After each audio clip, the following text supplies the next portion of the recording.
사랑하는 형제자매 여러분, 하느님의 평화가 여러분의 가정에 가득하기를 빕니다. 매일 아침 눈을 뜨면 가장 먼저 기도로 하루를 시작하고 경건한 마음으로 초를 켜고 온 마음을 다해 당신의 삶을 하느님께 봉헌합니다. 하지만 이 모든 노력에도 불구하고 마음 한구석이 무겁고 불편하지는 않으신가요?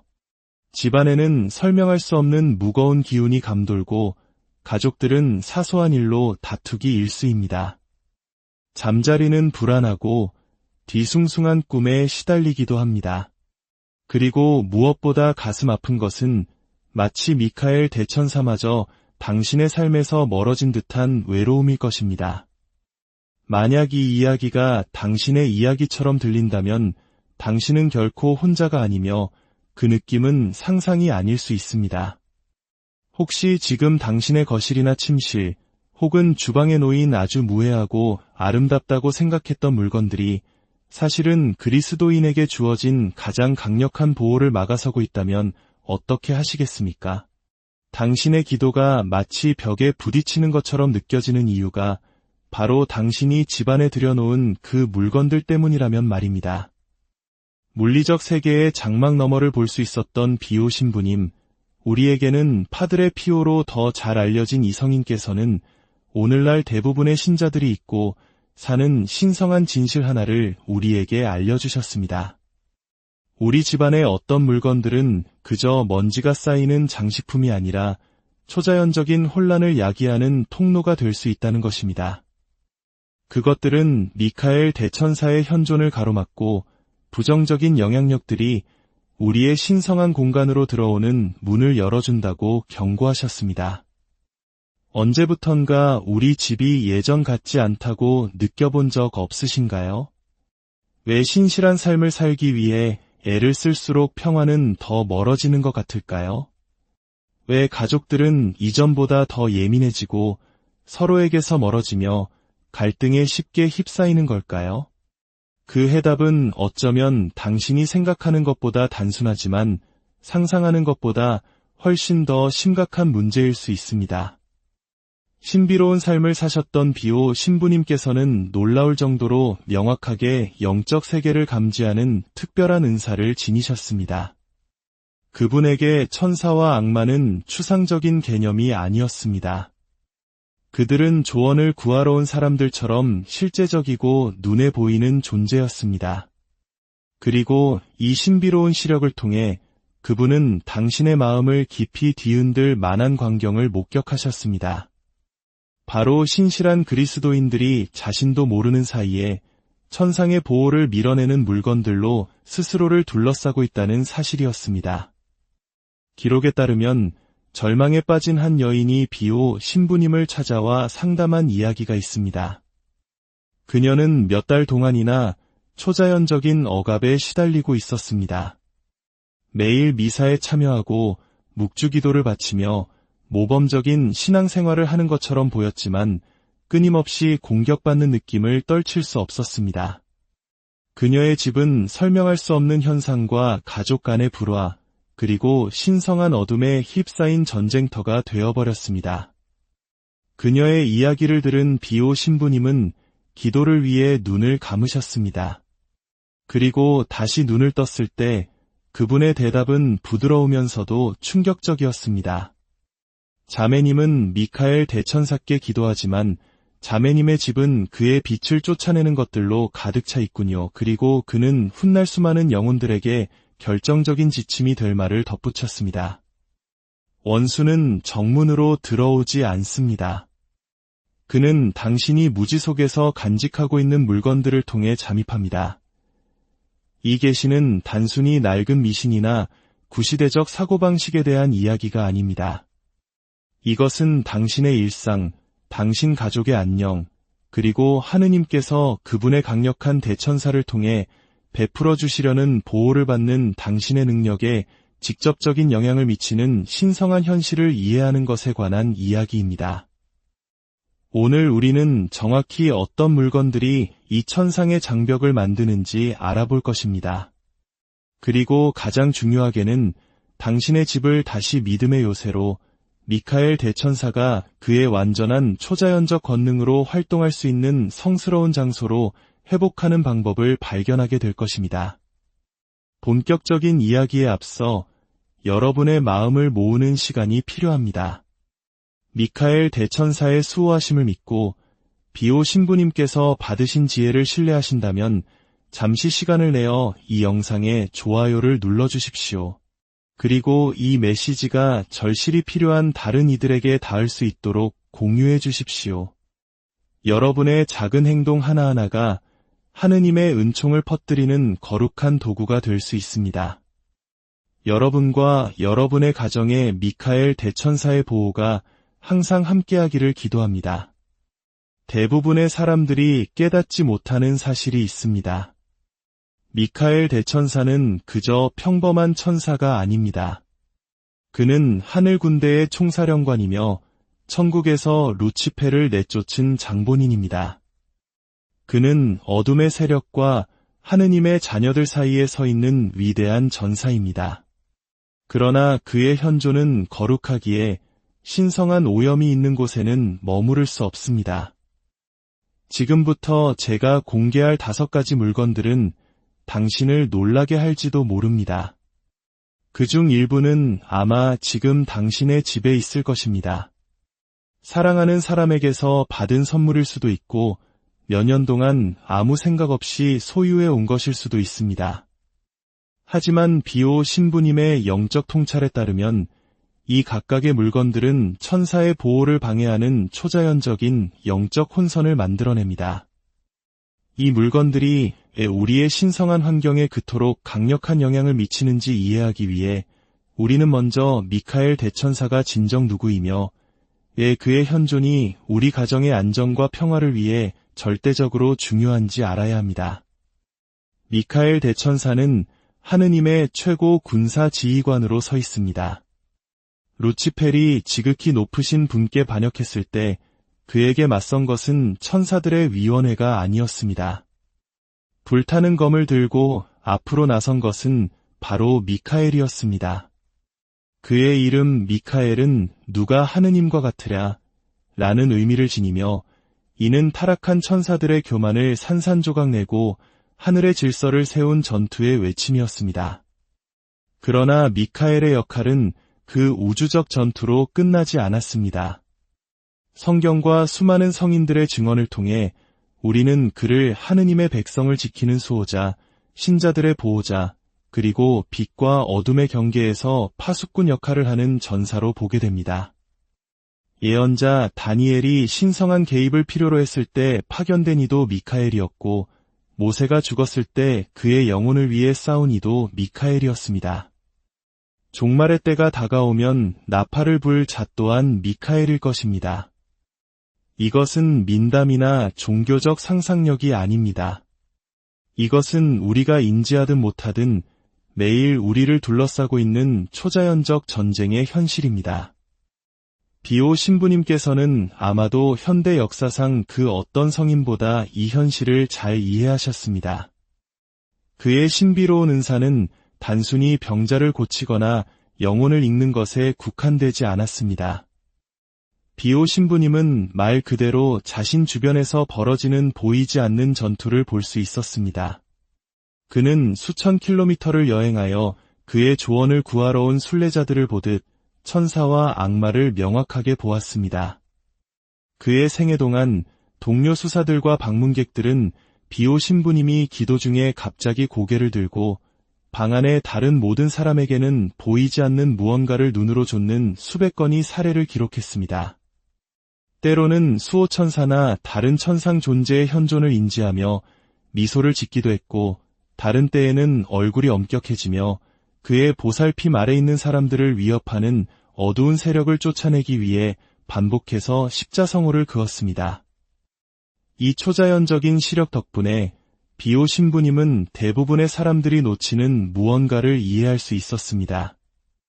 우리 환경의 물리적 물건들은 단지 물질적으로만 우리에게 영향을 미치는 것이 아니라 초자연적으로도 영향을 미친다는 것입니다. 우리가 집에 두기로 선택한 모든 물건은 빛을 초대하거나 그림자를 만듭니다. 모든 장식품, 모든 보석, 모든 책과 그림은 천상의 보호를 끌어들이거나 부정적인 혼란을 유발하는 신성한 신호를 보냅니다. 이제 당신의 가정을 한번 생각해 보십시오. 현관문을 들어설 때 어떤 기운을 느끼십니까? 평화롭습니까?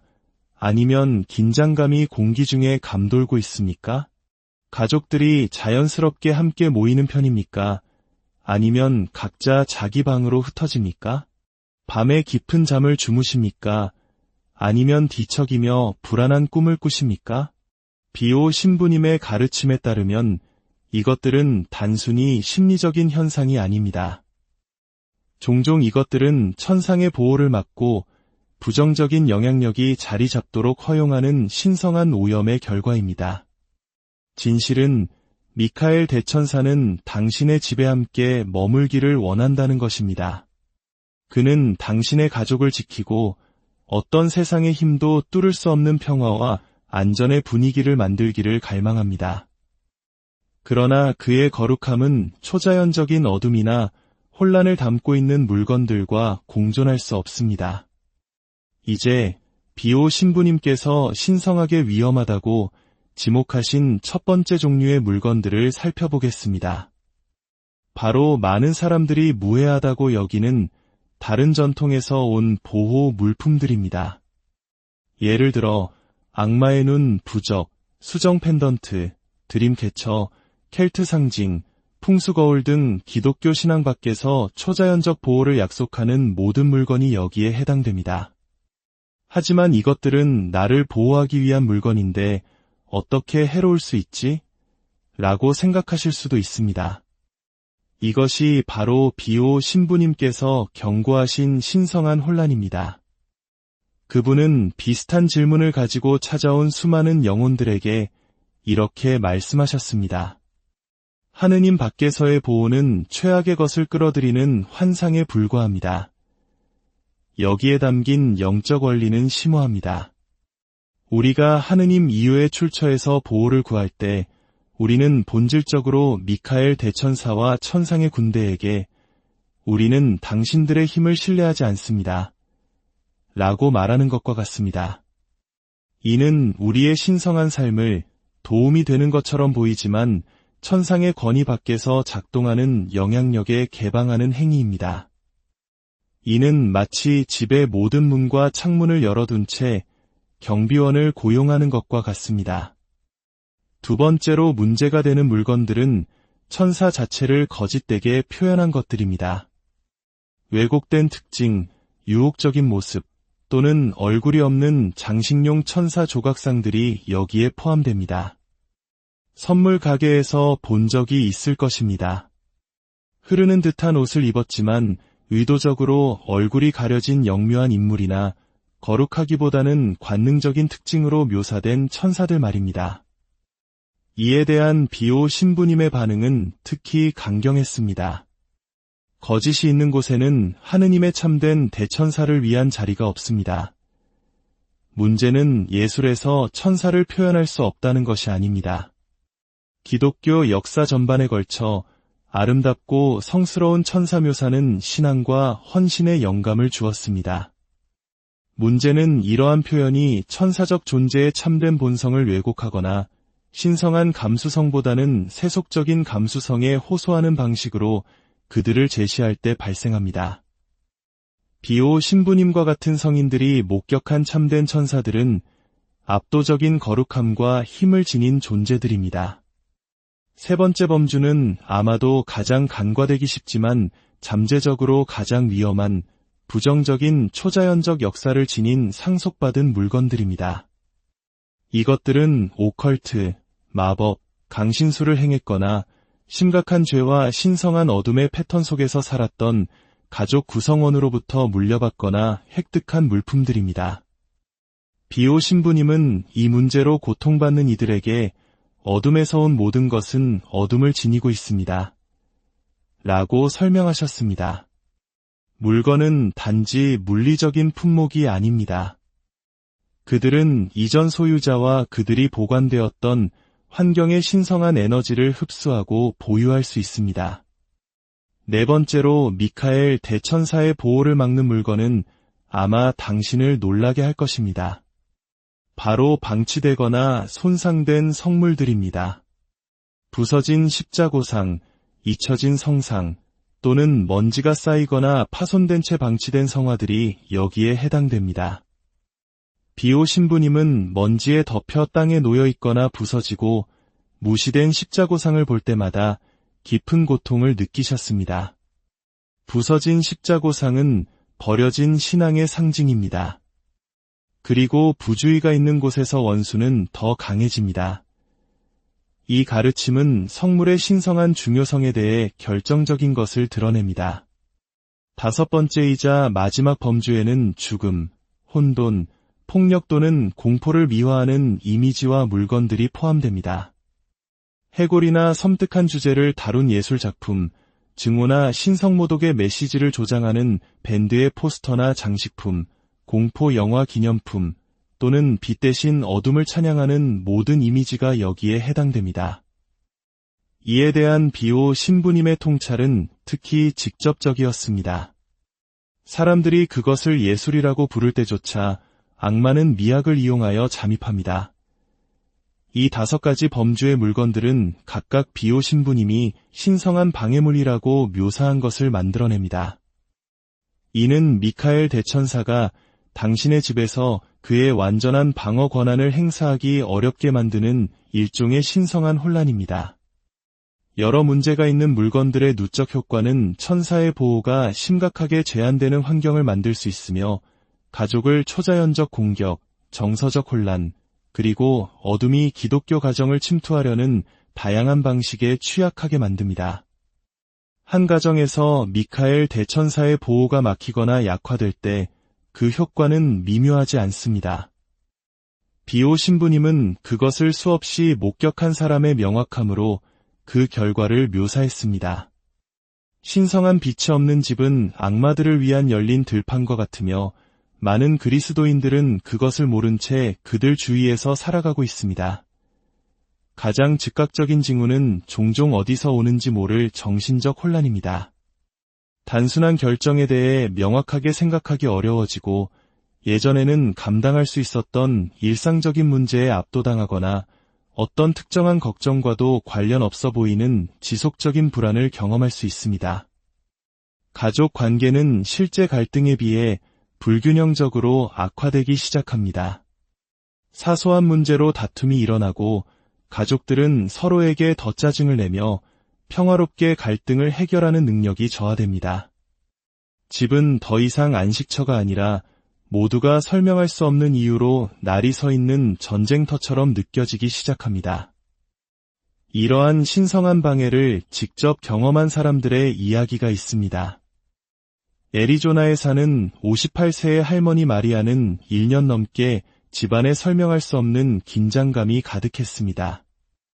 성인이 된 자녀들은 그녀의 집에서 설명할 수 없는 불편함을 느껴 방문을 피했습니다. 그녀는 밤중에 누가 자신을 지켜보는 듯한 느낌에 잠에서 깨곤 했습니다. 그러던 중 신성한 보호를 방해할 수 있는 물건에 대한 가르침을 듣게 되었습니다. 그녀는 집을 둘러보며 딸이 선물한 장식용 드림캐쳐, 예쁘다고 생각해서 모았던 여러 개의 수정, 그리고 점술에 깊이 관여했던 이모에게서 물려받은 고풍스러운 거울을 발견했습니다. 이 물건들을 치우기로 한 결정은 쉽지 않았지만 그녀는 가르침을 믿고 모든 것을 상자에 담아 멀리 떨어진 중고가게에 기부했습니다. 그리고 3일 만에 기적처럼 느껴질 정도로 극적인 변화를 느꼈습니다. 집을 짓누르던 압박감이 사라지고 몇 달 만에 처음으로 밤새 깊은 잠을 잤습니다. 다음 가족 모임은 1년 만에 가장 평화로웠습니다. 42세의 아버지이자 소상공인인 데이비드는 또 다른 형태에 막힌 신성한 방어를 겪었습니다. 그는 10대 자녀들이 신앙에서 멀어지고 반항적으로 변하는 것을 보았습니다. 아내는 끊임없는 재정적 스트레스와 소통 문제로 힘들어했습니다. 그는 집안의 초자연적 오염에 대해 배운 후 자신의 지하실 사무실이 젊은 시절의 음악 기념품으로 가득 차 있다는 것을 깨달았습니다. 어두운 주제, 반종교적인 메시지, 권위에 대한 반항을 찬양하는 이미지의 밴드 포스터와 앨범들이 벽을 덮고 있었습니다. 그는 주말 내내 아내의 지지를 받으며 자신의 현재 가치관과 맞지 않는 모든 포스터와 앨범, 기념품을 조심스럽게 제거했습니다. 데이비드의 가족에게 일어난 변화는 점진적이었지만 명백했습니다. 2주 안에 아들의 태도가 부드러워지기 시작했고 딸의 악몽은 완전히 멈췄습니다. 압도적으로 느껴졌던 사업상의 결정들이 더 명확해졌고 아내와의 관계는 초기 결혼 시절처럼 다시 웃음과 대화로 가득 찼습니다.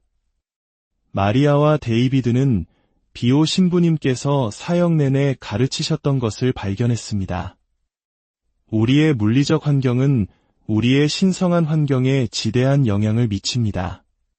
우리가 신성한 혼란을 일으키는 물건들을 제거할 때 우리는 미카엘 대천사가 제공하고자 하는 보호와 평화를 위한 공간을 만드는 것입니다. 이제 당신은 어떤 물건들이 신성한 방해를 일으키는지 이해했습니다. 그렇다면 질문은 이것입니다. 어떻게 당신의 집을 미카엘 대천사가 그의 완전한 방어 권한을 행사할 수 있는 믿음의 요새로 회복할 수 있을까요? 비오 신부님께서는 이 신성한 회복을 위한 구체적인 지침을 제공하셨고 그 과정은 실용적이면서도 깊은 의미를 지닙니다. 첫 번째 단계는 분별력을 위한 기도를 통한 신성한 준비입니다. 집을 점검하기 전에 무릎을 꿇고 진실한 의도로 기도하십시오. 주님, 당신께 속하지 않은 것을 제게 보여주소서. 이것은 단순히 형식적인 절차가 아닙니다. 당신의 인식을 인도해달라는 천상의 지혜에 대한 초대입니다. 두 번째 단계는 집안 모든 방에 대한 철저한 신성한 검토를 수행하는 것입니다. 각 공간을 천천히 걸으며 상징적인 의미를 지닌 모든 것에 주의를 기울이십시오. 각 물건을 검토하면서 스스로에게 물어보십시오. 이 물건이 하느님께 영광을 돌리는가? 평화, 사랑, 거룩함, 진리를 증진시키는가? 아니면 어둠, 혼란, 반항 또는 기독교 신앙 밖의 신비주의 관행을 미화하는가? 세 번째 단계는 당신의 기독교 신앙과 일치하지 않는 모든 것을 단호하게 제거하는 것입니다. 어떤 물건은 완전히 버려야 하고 특히 비기독교적 관행을 위해 특별히 고안된 것이라면 더욱 그렇습니다. 오컬트 전통과 특별히 관련된 물건은 태워야 할 수도 있습니다. 네 번째 단계는 성수를 사용하여 물리적 공간을 신성하게 정화하는 것입니다. 각 방의 구석, 문과 창문 주변, 그리고 문제가 되는 물건들이 이전에 놓여있던 모든 곳에 성수를 뿌리십시오. 이 일을 하면서 각 공간에 대한 하느님의 축복과 보호를 위해 기도하십시오. 다섯 번째 단계는 당신의 집에 미카엘, 대천사의 가시적인 현존을 확립하는 데 중점을 둡니다. 주 출입구 근처에 미카엘 대천사의 성상이나 성화를 두어 들어오고 나가는 모든 사람의 신성한 수호자 역할을 하도록 하십시오. 여섯 번째이자 마지막 단계는 방어를 위해 미카엘 대천사께 매일 기도하는 습관을 들이는 것입니다. 이 기도를 당신의 일상적인 습관의 일부로 만드십시오. 이 실천의 일관성은 당신이 이전 단계를 통해 만들어낸 신성한 분위기를 유지하고 강화합니다. 에페소서 6장 12절은 우리에게 상기시킵니다. 우리의 싸움은 인간을 상대로 하는 것이 아니라 권세와 권력들과 이 어두운 세계의 지배자들과 저 높은 곳에 있는 악령들을 상대로 하는 것입니다. 우리가 우리의 가정을 이러한 신성한 현실에 맞출 때 우리는 하느님께서 미카엘 대천사의 전구를 통해 제공하시는 완전한 보호를 받을 수 있는 위치에 서게 됩니다. 오늘 여러분이 배운 것은 단순한 신학 이론이 아닙니다. 신앙, 가족, 그리고 평화에 대한 여러분의 일상적인 경험을 변화시킬 수 있는 실용적인 지혜입니다. 미카엘 대천사의 보호를 막는 물건에 대한 비호, 신부님의 신비로운 통찰은 여러분의 집을 본래 의도된 성소로 회복시킬 명확한 길을 제시합니다. 기억하십시오. 이것은 일상적인 물건에 대한 두려움 속에서 살거나 소유물에 대해 미신적이 되라는 것이 아닙니다. 이것은 신성한 인식을 갖는 것, 즉 여러분의 환경에 있는 모든 것이 천상의 방어와의 연결을 지지하거나 방해한다는 것을 이해하는 것입니다. 이 가르침이 여러분의 마음에 와 닿았고 이전에는 고려하지 않았던 신성한 진리에 눈을 뜨게 했다면 여러분의 경험을 댓글로 나눠주십시오. 배운 것을 적용하겠다는 여러분의 다짐과 간증은 이 메시지가 절실히 필요한 다른 가족에게 큰 용기와 희망이 될 수 있습니다. 이 영상이 하느님의 은총을 널리 퍼뜨리는 도구가 되도록 보호가 필요한 세 사람에게 공유해 주십시오.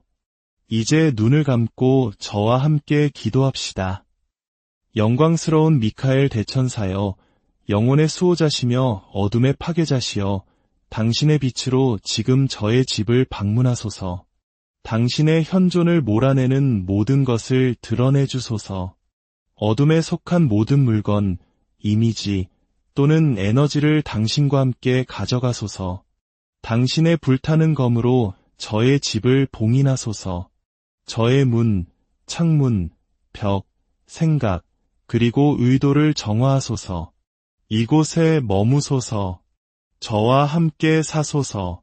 저의 삶 위에서 당신의 승리의 외침, 누가 하느님과 같으랴? 를 외치소서. 아멘. 다음 영상에서는 현관문에 두었을 때 악의 영향에 대한 뚫을 수 없는 장벽을 만드는 신성한 물건에 대해 공개할 것입니다. 비오 신부님께서 절대적인 확신을 가지고 추천하신 이 강력한 상징을 놓치지 마십시오. 그때까지 미카엘 대천사의 보호가 여러분과 여러분의 가족, 그리고 여러분의 가정을 천상의 권위가 주는 흔들리지 않는 평화로 감싸주